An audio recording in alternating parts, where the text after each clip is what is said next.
Well, as we've already learned, experiential training has always been an important part of pharmacy education in the United States. And even as we have developed much stronger academic and didactic programs toward the Doctor of Pharmacy in the 21st century, the experiential training has always been with us and will always be. It's an important part of our educational process.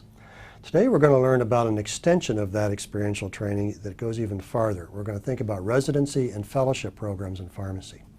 And by the way, before I forget to tell you this, should be of interest. While PharmD students are paying tuition, certainly residents and fellows are not. They are in fact earning a stipend for their work, and now we're paying them, so that starts to sound a little bit better. I want to think about residency and fellowship training with you, and much like we had a distinction between what was PharmD training and what was PhD training, a differentiation between practice and research orientations, similarly I want you to understand these distinctions between residencies and fellowships. So a residency program is primarily preparation for practice. All residents probably do some sort of a project that looks like a research piece, and it is, but they are there primarily to prepare themselves to be a better practitioner. And when I enter a fellowship program, and that's our pharmacy fundamental for this module, I am primarily preparing myself for research. And again, I might have a practice component, I may be doing teaching and some other things, but I am there to learn to be a good researcher. Let's think first about residency programs. And I've given you the ASHP website there, ashp.org. Here's one of the organizations that I would really like you to understand. I've given you a handful already this course, but this is another one. The American Society of Health System Pharmacists, ASHP. Was originally called the American Society of Hospital Pharmacists, now Health System. It's an important one. There are two big pharmacy associations in the United States I want you to be aware of, the two biggest. ASHP I've just defined to you, and APHA, or the American Pharmacists Association. We'll talk more about them later. ASHP is an important organization to those wanting to learn more about residency programs. Lots of information on their website that is there on the slide in front of you. And as I mentioned to you earlier in the course, these residencies are broken down to PGY1 and PGY2 versions, postgraduate year 1, postgraduate year 2. Postgraduate year 1 tending to be more general practice orientation, and PGY2 which are specialized. So if I want to be a specialist in pediatrics or in renal or in psychiatry, whatever that might be. I want you to know that residency programs are available in many settings. They started in hospital environments for sure. And our hospital residencies here, for example, and other medical centers across the country have been around for more than half a century. They're pretty well established. But there are residency programs in virtually all of the settings of pharmacy that you'll be learning about in this course. You'll be meeting practitioners in all those areas. You know, in hospital and community practice and ambulatory clinics and managed care and on and on and on. So, you know, residency training is not just hospital-based, it's not just community pharmacy-based, it covers many different areas in terms of that kind of training you can get. ASHP, this group we've just described to you, has much information about residencies. They also accredit many of the residency programs that you might be interested in, so that they make sure they're meeting standards that would be important to you. But also they run a thing called a matching program. Much like physicians match with their residencies when they graduate, our PharmD students can also enter the matching program through ASHP, and then they match the programs, they rank the programs rank the students, and then they match up where the student should be going. It's a big event in the life of a PharmD student when they apply for the residency program and the match comes out, so they find out where they'll be going next year.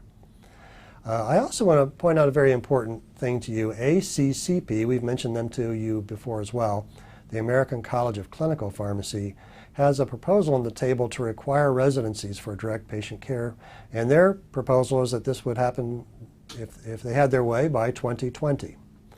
I'd like to just read for you the title of the article, and I'll have this available to you, a link to where you can find it on our website. But the article they published in 2006 was American College of Clinical Pharmacy's Vision of the Future, Postgraduate Pharmacy Residency Training as a Prerequisite for Direct Patient Care Practice. So again, a fairly controversial issue. Should should PharmD students all be required to complete a residency program before they go into a patient care practice? And again, people have many different opinions about it, much like they did should the PharmD program be required in the 20th century. But you know, and there are issues around even making that work. Logistically, there aren't enough residency programs to accommodate every student now, so we couldn't even do it if we wanted to. But I want you to understand that there is talk, ACCP, ASHP supports this, around should you be required to take a residency when you graduate. So as you're thinking about your career trajectory, and if you're thinking about you know, your preparation for getting from point A to point B, understand that that proposal's out there and think about what that might mean for you in the future. If I'm heading for an academic position, or maybe I'm heading for a clinical specialty position, or maybe even certain administrative positions, I might want to be thinking about a residency program early on and prepare myself to be competitive to get one. Well, we've learned about residencies. They're an important part of what's happening in pharmacy practice. I want to spend a few minutes with you thinking about fellowship programs. And the first thing I want to do is give you a distinction in definition. So sometimes people say fellowships, and what they really mean is a sort of scholarship. So sometimes graduate students will get a fellowship, and it really is a scholarship. They're getting funding. What I'm talking to you now about is a post-PharmD kind of a research training called a fellowship program. We'll define it for you here more in a few minutes. But I want you to understand sometimes those words will mean different things. So to learn more about fellowship programs, ACCP, I've got the websites there for you, as can be very helpful. By the way, ACCP has a directory of residencies and fellowships across the country. It's an interesting site. You can go and log into it. You can actually search for different residencies around the country or different fellowships. Very helpful. I would encourage you to take a look at that. So they're a big resource for you in terms of learning more. But a fellowship they define as being at least 3,000 hours of training over a minimum of 2 years. Most fellowships are of at least 2 years duration. Some may be shorter or longer. And that to have a fellowship, a site must have available educational and research facilities. They must have adequate personnel to accommodate the student. And they must have informational resources, library resources, and data sources that would be helpful. And we must have a qualified preceptor. So just as a residency program matches a resident with a qualified preceptor who will be their mentor, in a fellowship training program, the fellow is matched with a research mentor, and they help guide them and help them to learn. I want to define our pharmacy fundamental for you, but before I do that, I also want to provide, I've got in my hand here a document from ACCPE, which kind of outlines the things that they think ought to happen in a fellowship. And there are actually 13 of them. I'm only going to mention a couple of them to you just to give you a better sense of what a fellowship actually means. That this ought to work with the fellow to develop at least one scientific hypothesis. You know, fellowships like graduate training are about asking questions and then trying to answer questions. So when I develop a hypothesis about a question I have, and then I either prove it or disprove it, I'm trying to answer that question. So we ought to be able to do that. We ought to be able to develop experimental methods to test the hypothesis that we've raised. We ought to be able to prepare a protocol and submit that protocol for what's called Institutional Review Board Review, IRB. We're going to talk about IRBs later on when we talk about drug development and discovery. And we'll find out that these institutional review boards are very important in protecting human subjects if they are to be used in research. So it's an important piece of the fellows training as well. They need to be given instruction in grantsmanship, including the identification of appropriate funding sources and how to go and get that funding. They need to have instruction in statistical analysis of data. They need to develop clinical laboratory and/or computer-based research skills. They need to be able to present their research, perhaps at peer-reviewed scientific meetings. They need to prepare manuscripts for publication.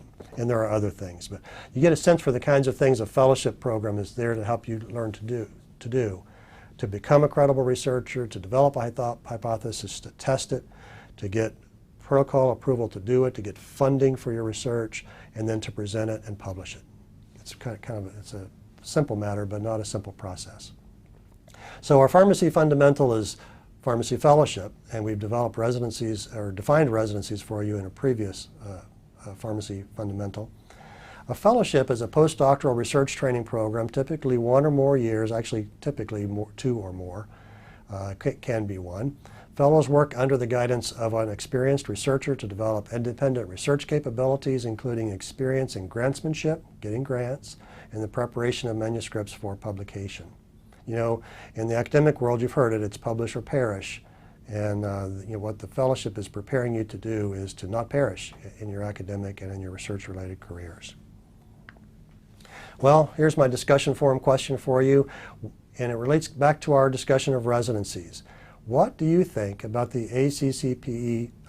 what do you think about the ACCP proposal to require pharmacy practice residency training for those entering direct patient care practices? Should we require residencies for all of our PharmD grads going into practice? I'd be really interested to hear and see what you think about that one. So we'll continue our educational pathways journey in the next video, and I'll see you then.